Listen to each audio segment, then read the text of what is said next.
अब जब आप जो काम कर रहे हैं जिसमें गालियां ज्यादा पड़ती हैं और तारीफ कम होती है, और आप ये नहीं सोचते कि मैं अच्छा भला शॉर्ट स्टोरीज लिख रहा था, इतनी जो तनकीद है वो भी नहीं होती थी, अच्छे अच्छे काम कर रहा था, अब मैं किस काम में पड़ गया हूँ?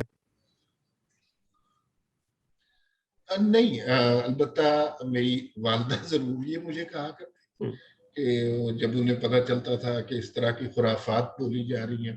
हम्म, अब वालदा का इंतकाल हो गया तो अब मेरी बड़ी बहन जो है उन्होंने वो पोजीशन संभाल ली है, हम्म, और वो अक्सर मुझे फोन करके कहती हैं कि तू अच्छा भला अफसाने लिखता था, ये क्या हो गया है, सारी दुनिया इस तरह की बातें कर रही होती है। तो इस तरह, लेकिन आई डोंट मिस दैट।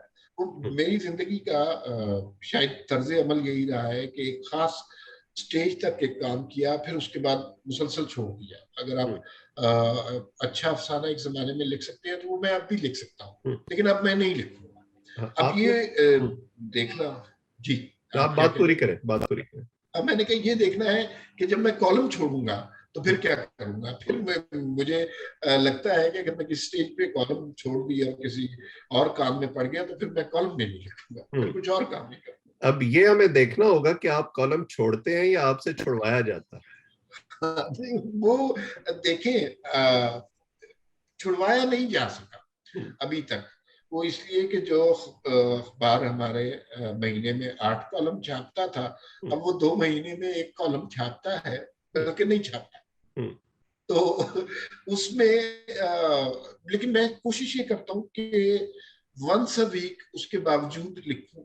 हम्म, और उसका कोई मॉनेटरी बेनिफिट नहीं होता, हालांकि सोशल मीडिया के मुताबिक हमें बड़े लिफाफे मिलते हैं। हम्म, और लेकिन आप खुद साहब भी आप जानते हैं कि लिफाफे नहीं मिलते, बल्कि मेरी अहलिया पूछती है कि इतने लिफाफे मिलते हैं तो जाते कहाँ हैं? तो मैं उनको जवाब अभी तसल्ली बख्श नहीं दे सका, लेकिन फिर मैंने आदत ये अपना ली कि मैं वीकली कॉलम सोशल मीडिया के लिए लिख लेता हूँ। कभी हम सब पे छप जाता है वो, कभी डीडब्ल्यू के लिए कुछ हम्म, कॉलम, बीबीसी के लिए भी लिखे, हम्म, उर्दू न्यूज के लिए भी लिखे। तो मैं उस ये हम अपनी इब्तदाई बात पर आ गए हम्म, कि इन हालात में मुझे लिखना छोड़ देना चाहिए। जाहिर है इसका कोई मॉनेटरी बेनिफिट नहीं हो रहा है आपको, लेकिन ये मेरी सरिश्त में है।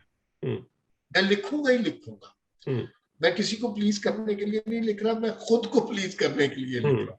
तो वो मेरे लिए ये सोचना बहुत मुश्किल हो जाएगा कि अगर मैं नहीं लिखूंगा तो फिर क्या करूंगा। हम्म। तो मैं इसलिए लिख बिल्कुल सही। अच्छा, आपने जिन इल्जामात का जिक्र किया और लिफाफों का जिक्र किया, इसका एक ताल्लुक उस ट्रांजिशन से भी है जो आपकी सियासी तौर पर हुई। एक जमाने में आप पीटीआई को सपोर्ट करते थे, आप प्रो तब्दीली थे, अब आप प्रो जमहूरियत हैं और आप पीटीआई पर तनकीद करते हैं।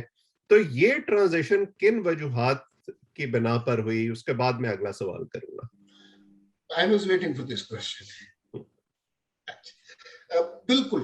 ये आप देखिए, जिस जमाने में हमारी मुलाकात हुई थी, मुझे लिखना था हम्म, इन एनी केस, और उसकी वजूहत हम एक्सप्लेन कर चुके हैं। इब्तदा में मैंने सोशल इश्यूज पर लिखा, लेकिन मुझे अंदाजा हुआ कि सोशल इश्यूज पर कॉलम सोशल इश्यूज का मीडियम नहीं है, हम्म, कॉलम पॉलिटिकल इश्यूज का मीडियम है।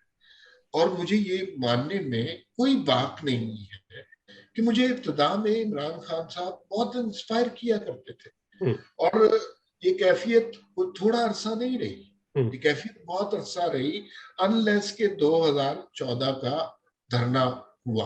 हम्म, उससे पहले पहले एक सो मच सो कि जब इमरान खान साहब का धरना हो रहा था तो एक हमारी म्यूचुअल फ्रेंड थी, उन्होंने ये भी कहा कि आपको खान साहब, अगर आप धरने में स्टेज पे आए तो खान साहब आपको बहुत वेलकम करेंगे। और मैं सोचता हूँ कि मैं कितना खुशकिस्मत हूँ, मैं चला ही नहीं गया। हम्म, तो वहां तक मुझे लेकिन मैंने जो पॉलिटिक्स के बारे में है, और इब्तदा में हम इसके बारे में गुफ्तगू कर चुके हैं, मैंने ग्रेजुअली सीखा है। हम्म, और मैं आप जैसे लोगों पे आप पे और वलीद पे मुझे बड़ा हसरत होती है कि आप लोगों ने शुरू से ये बातें सीख ली थी। हम्म, मेरा शोबा ही बिल्कुल मुख्तलिफ था, हम मैनेजमेंट साइड पे थे, लिखने की सरिश्त मौजूद थी, दुरुस्त या गलत का इल्म नहीं था। तो फिर इमरान खान साहब को सपोर्ट करते रहे। और इमरान खान साहब के जितने दोस्त अहबाब और मुतक़ीदीन हैं, वो आपने देखा है कि हर एक की एक डिग्री होती है, और उस डिग्री के बाद आदमी कहता है नहीं यार अब नहीं। मेरे लिए जो लम्हा था वो 2014 का लम्हा था। उसमें मुझे यूं लगा कि अब, और मैंने बड़े सख्त कॉलम लिखे इससे पहले सटायर में एक नजम सेठी साहब के खिलाफ, क्योंकि मैं समझता था कि ये नजम सेठी साहब ने 35 पंचर लगाए हैं। अच्छा। और एक परवेज रशीद साहब के खिलाफ, और परवेज रशीद साहब की उस जमाने में स्टेटमेंटें आती थी, इमरान खान के जलसे में इतनी कुर्सियां लगी थी, ये वो। तो मैंने बड़ा जो है सख्त किस्म का सटायर लिखा। और नजम सेठी साहब को के बारे में भी काफी सख्त सा कॉलम लिखा। जब और मुसलसल ट्वीट भी किए और ये सब।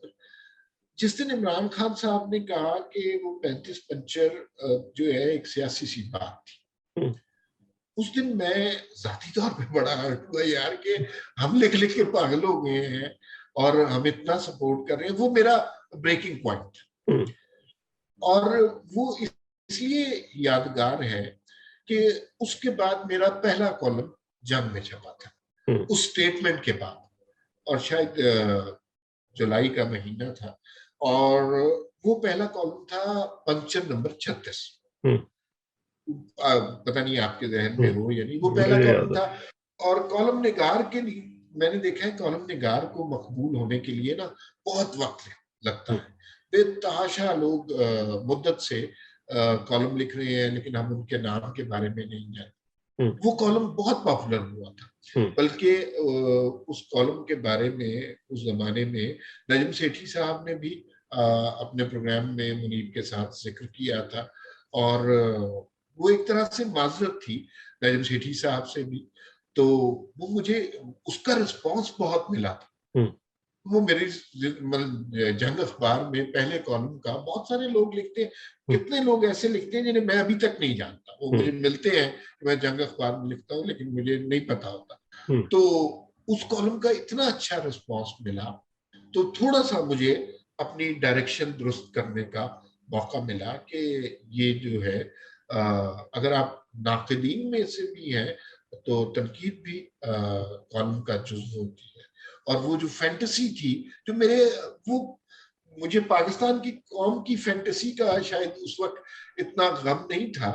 मुझे अपनी फैंटेसी के टूटने का बहुत ज्यादा गम था कि मैंने इतना, मेरी अपनी सेल्फ रिस्पेक्ट बहुत ज्यादा हर्ट हुई थी कि मैं एक स्टेटमेंट के इतना लिखता रहा हूँ, और एक आदमी कहता है जिसको मैं हीरो मानता था कि नहीं नहीं नहीं नहीं, नहीं यार वो स्टेटमेंट मजाक थी।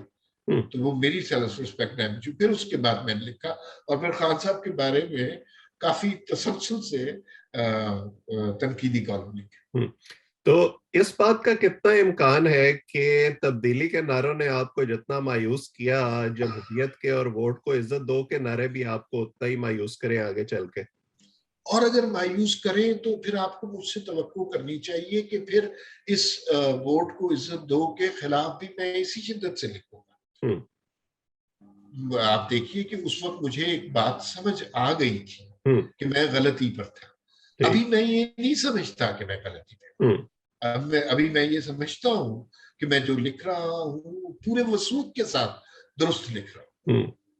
बस ये एक अफसोस की बात यह है कि उसके लिफाफे जैसे मिलने चाहिए वो नहीं मिल रहे हैं। मैं और आप मिलकर कोशिश करते हैं कि वो वाला एंगल जो है वो भी दुरुस्त हो जाए। अच्छा, आप कुछ देर पहले, मैं अगर if you allow me to add, तो ये जब लिफाफे की बहुतान बहुत ज्यादा होने लग गई, शायद मैंने आपसे ये वैसे जाती जिंदगी में जिक्र किया हो, प्रोग्राम के हवाले से जिक्र किया, हर आदमी कह रहा है आप लिफाफा साहब हैं, आप लिफाफा साहब। जो बहन भाई हैं वो शक कर रहे हैं कि यार आपको लिफाफे मिलते। टूर के लोगों की बात तो कुछ और है। तो मैंने एक कॉलम लिखा, और वो उसका नाम था कि मैं लिफाफा सहाफी कैसे। मैंने पढ़ा था, मुझे याद है। वो सटायर था, और उसमें मैंने लिखा कि मैं घर में बैठा हुआ था, और मैंने मियां नवाज शरीफ नहीं कहा, उसमें मियां साहब का लफ्ज इस्तेमाल किया, और उन्होंने मुझे डॉलरों भरा ब्रीफ केस दिया, और फिर छोटे मियां साहब आ गए, उन्होंने 2 ब्रीफ केस दिए, और इस तरह का बहुत कुछ। और उसके अंदर मैंने इस तरह की कहानी सटायर लिख के, ये उस तरह का जिस तरह नदीम फारूक परांचा ने मलाला के हवाले से उसी तरह का अपना, और उसके आखिर में ये लिख भी दिया कि ये सटायर है, ये कुछ सच्ची बात नहीं। हमारे कुछ दोस्त अल्हम्दुलिल्लाह इतने अहमक है और वो बड़े बड़े चैनलों पर बैठे हैं, आप यकीन कीजिए कि मैं उस दिन मुल्क से बाहर था जब ये छपा, 2 चैनल्स ने मुझे फोन किया, और जो वैसे मुझे देखना भी नहीं पसंद करते, उन्होंने कहा जी आपने बड़े अच्छे इंकशाफात किए शरीफ खानदान के खिलाफ, आज 8 बजे आप आए ना तो जरा खुद के बात करें। और वो बड़े चैनल थे, वो रोज टीवी या सच टीवी नहीं थे, बड़े चैनल थे, पाकिस्तान के बड़े चैनल थे। तो ये माइंडसेट यहाँ पे चल। आपने जिस एनएफपी के आर्टिकल्स का जिक्र किया मलाला के बारे में, उसको भी लोग एविडेंस के तौर पे यूज करते रहे कि हम ना कहते थे कि ये गैर मुल्की एजेंट है। बल्कि इस जिम्मे में एक और वाकया भी बड़ा दिलचस्प है।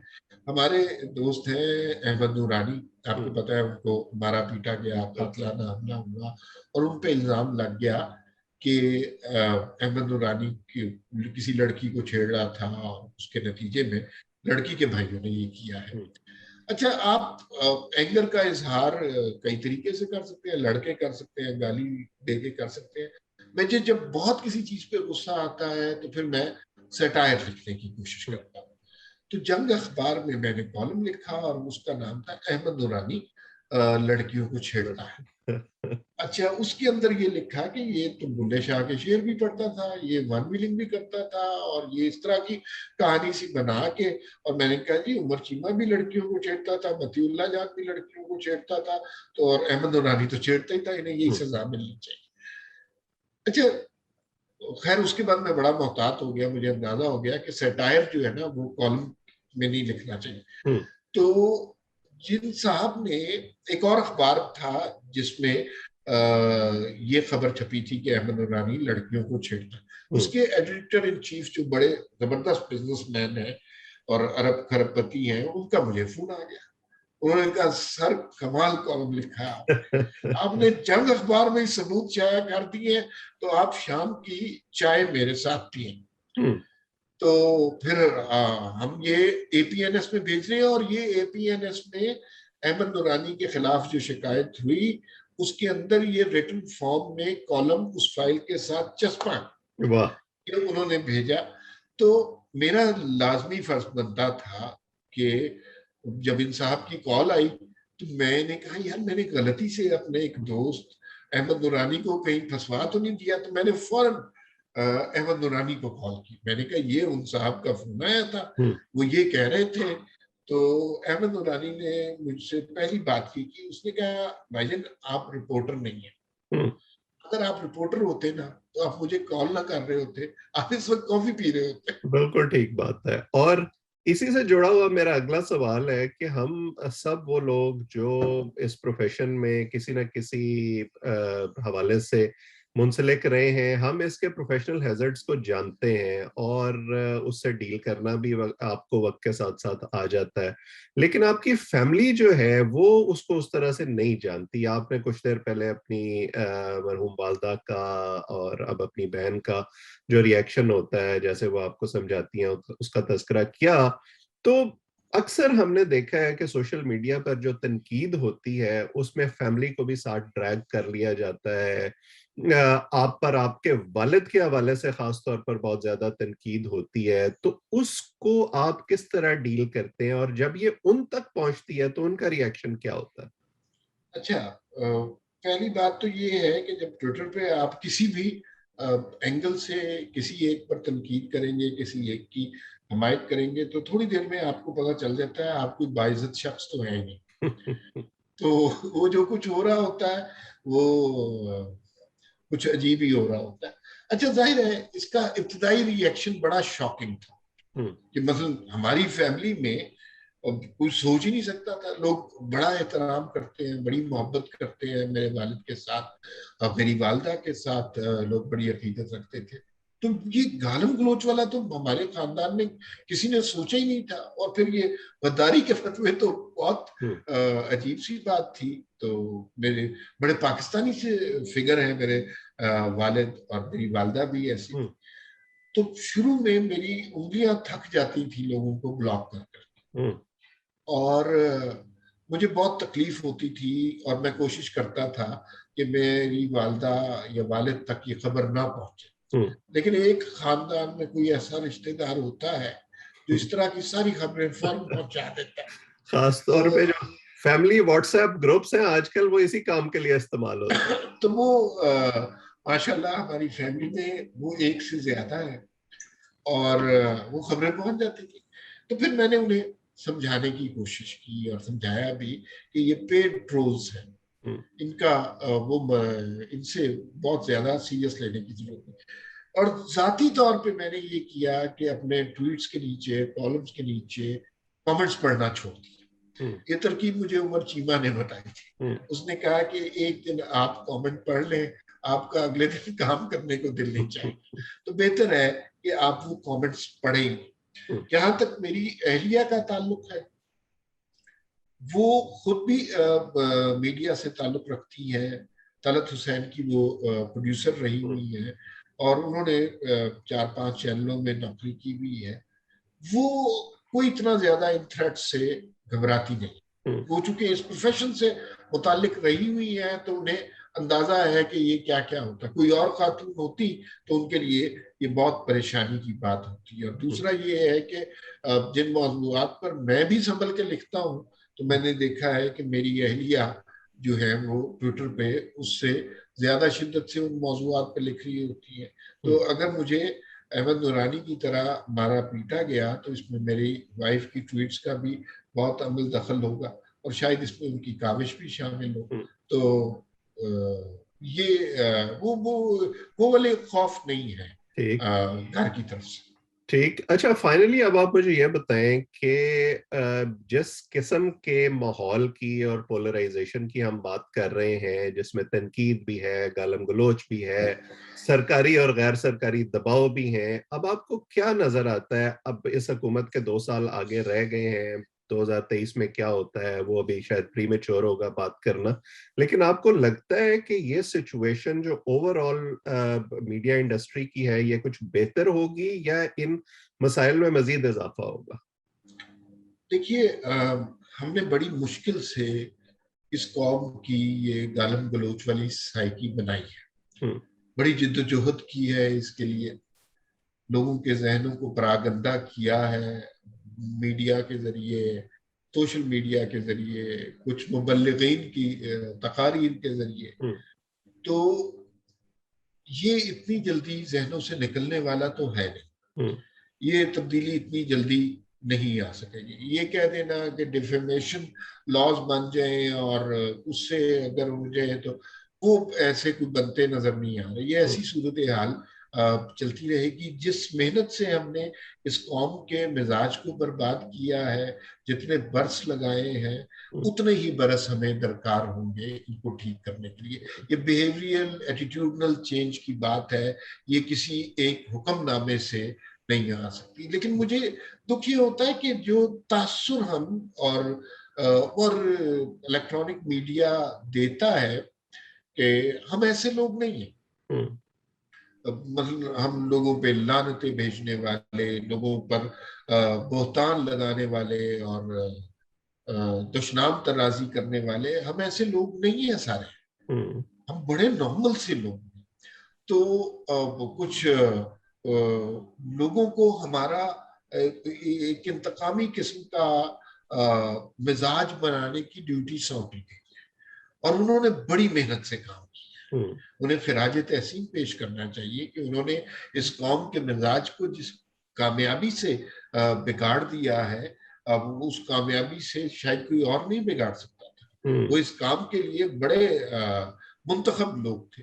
तो ये एकदम तब्दीली ठीक नहीं होने लगी। और आज मैं एक चीज सोच रहा था वैसे, और ये अफगान सिचुएशन के हवाले से शायद किसी ने अभी तक ये बात नहीं सोची। देखिए कि और आपने ये भी सवाल किया कि मुस्तकबिल में क्या होता है, 2023 के इलेक्शन में क्या होगा। तो उसमें इम्पोर्टेंट बात ये है कि हमें याद है कि ज़ियाउल हक साहब ने मार्शल लॉ लगाया था। उस वक्त एक चलती फिरती हुकूमत थी। हमें ये तासुब दिया गया कि कुछ लोग खिलाफ हो गए, कुछ भुट्टो ने कत्ल किया, और फिर उसके बाद जो एक इस्लामी जमहूरी इत्तेहाद बन गया, इलेक्शन में धांधली हुई, और फिर ज़ियाउल हक साहब अजीज हम वतनों का नारा लगा के तशरीफ ले गए।